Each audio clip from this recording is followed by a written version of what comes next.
Okay. Thank you very much. Welcome everybody to CyrusOne's 15 Minutes of Fame here at Dell Tech World. I'm Fred Holloway. I manage the enterprise business for the CyrusOne. And just for context, we build and operate data centers. And we've got about 60 data centers across the US and Europe that are currently operational. Another 50 under development right now. So there's a big boom in this market, and we're doing the best we can to take care of it. My goal here in the next couple of minutes is just to give you a sense of the industry, where it's going, some of the challenges that we're faced with, and then just to kind of share with you how we differentiate ourselves, particularly in this increasing demand for AI workloads in our facilities and operating across our facilities. So we design, build, and operate data centers. And what we're seeing between now and sort of 2029, 2030 is that the overall compounded annual growth rate of our industry is expected to be about 40% in total. If you just look at AI workloads, we're looking to close to 75% CAGR over the next 5 years. So this industry is exploding. I think a lot of you probably understand that and understand why that is. And just to give you some context, this has a lot less to do with the square footage across our portfolio. It's got everything to do with power. Power is everything to our customers, particularly as they're deploying GPUs across their enterprises. The challenge we have is that you see here the blue bars, that's the demand. The green bars are the supply. So you don't have to be a genius mathematician to see we have a problem in our industry. And so what's going on is we're all fighting for the same power. We're all working with utilities to get not only land to develop, but also to get land with power. That is the key to what we're doing. Of course, we're looking at on-site generation.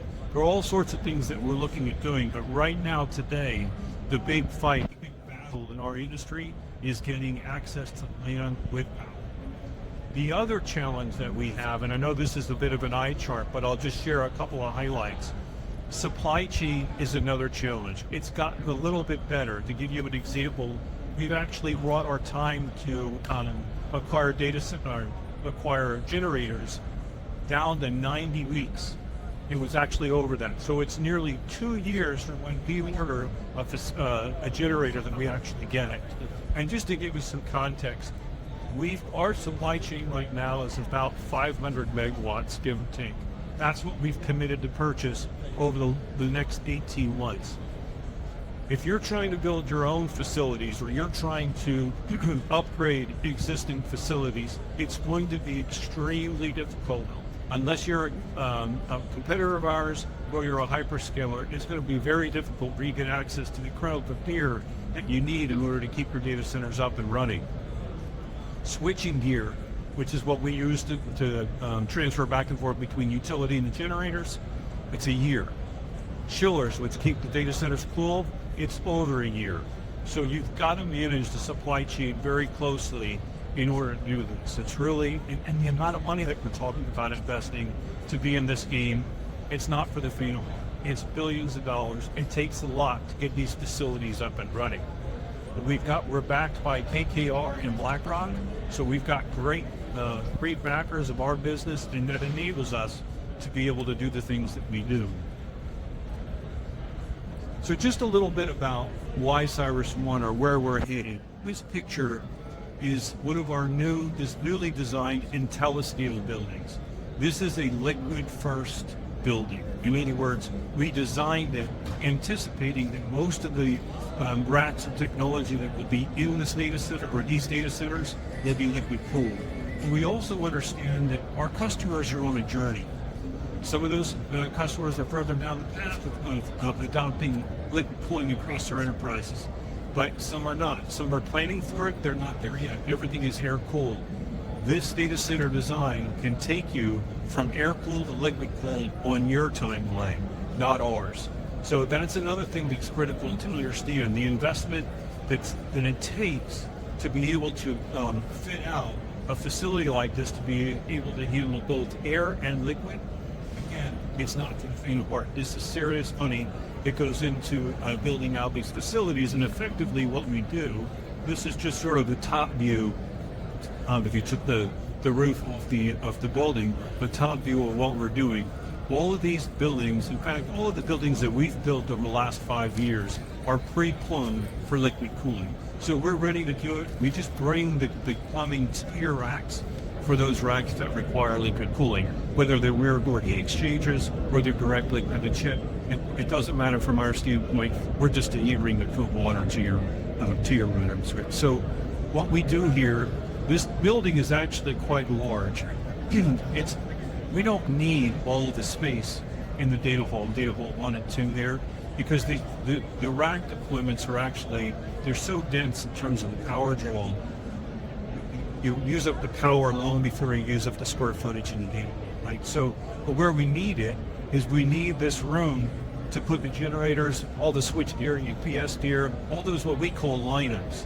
It just takes a lot of space in order for us to be able to, in this case, provide a 36 or 72 megawatt building. This is actually designed for 72 megawatts.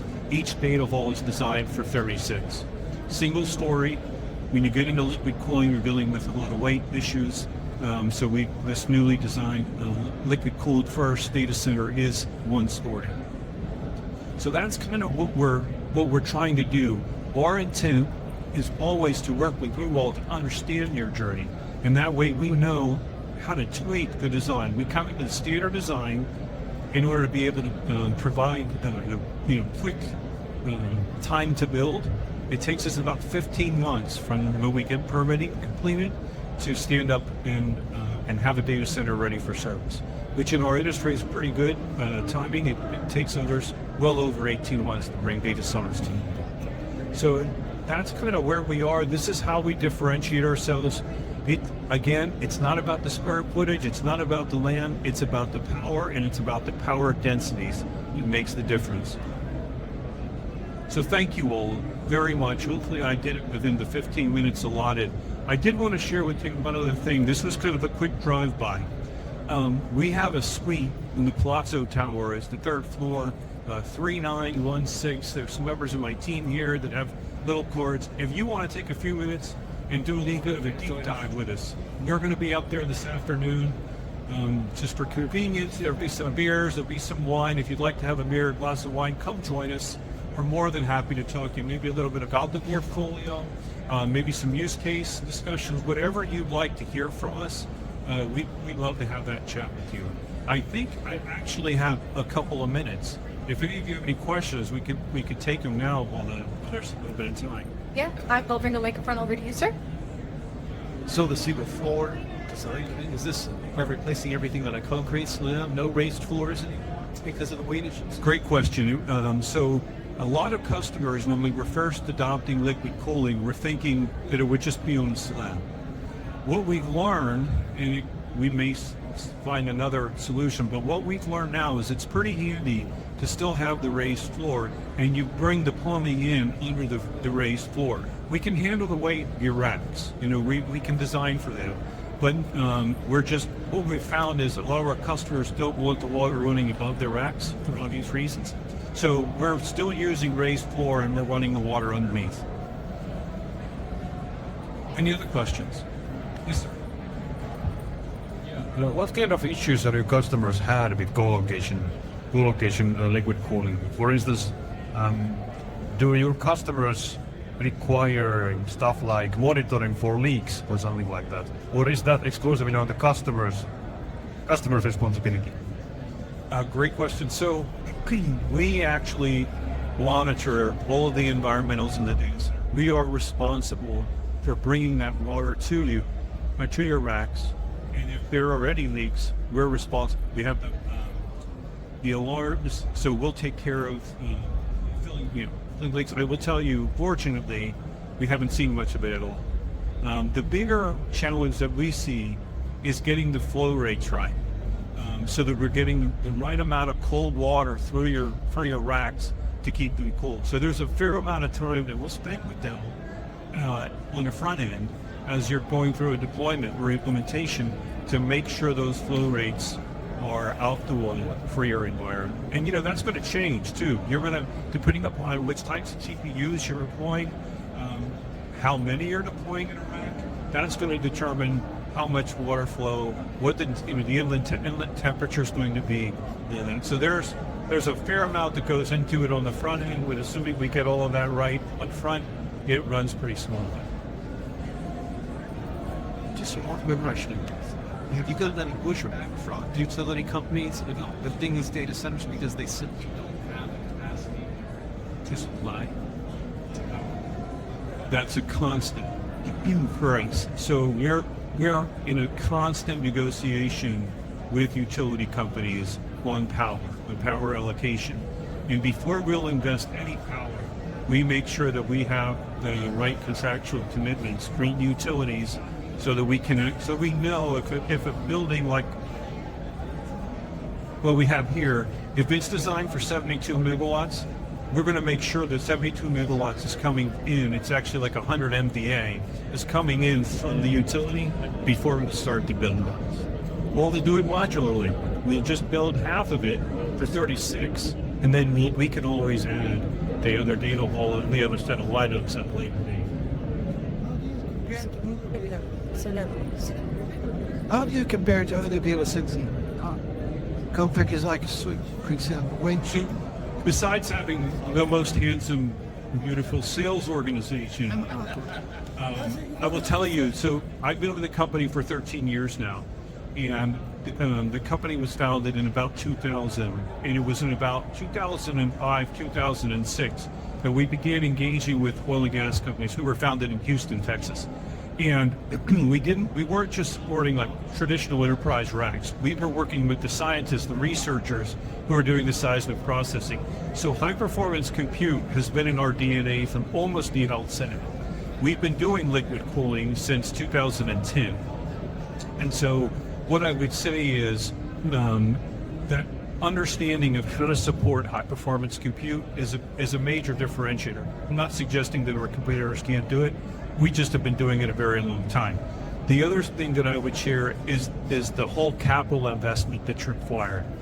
Without private equity backers like KKR and BlackRock, it's pretty tough to do this sort of thing. We used to be publicly held until just over 3 years ago.